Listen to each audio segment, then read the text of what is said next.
পানিহাটিতে vote প্রচারে বিক্ষোভ। পানিহাটি পুরসভার ৬ নম্বর ওয়ার্ডে নির্বাচনী প্রচারে গিয়ে বিক্ষোভের মুখে পড়লেন অভয়ারমা রত্না দেবনাথ।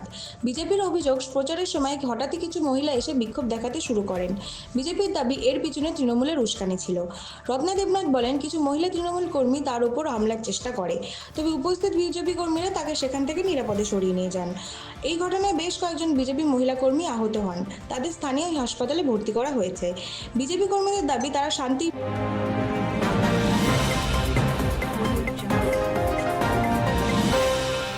কালীঘাটে জনস্রোত, মিছিল করে মনোনয়ন জমা দিলেন মুখ্যমন্ত্রী মমতা বন্দ্যোপাধ্যায়।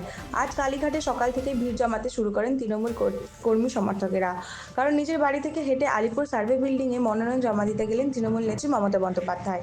মিছিলের মাঝে ছিলেন দলীয় নেতা কর্মীরা। স্লোগানে মুখর হয়ে ওঠে গোটা এলাকা। ভবানীপুর কেন্দ্রের প্রার্থী হিসেবে মনোনয়ন জমা দেন মমতা বন্দ্যোপাধ্যায় মনোনয়ন জমা দেওয়ার মধ্যে থেকে তিনি স্পষ্ট বার্তা দিলেন, রাজ্যে ফের সরকার গড়াই তাদের মূল লক্ষ্য। নির্বাচনকে সামনে রেখে শক্তি প্রদর্শনী এই মিছিলের অন্যতম বার্তা বলেই মনে করেছে রাজনৈতিক মহল। কালীঘাট থেকে আলিপুর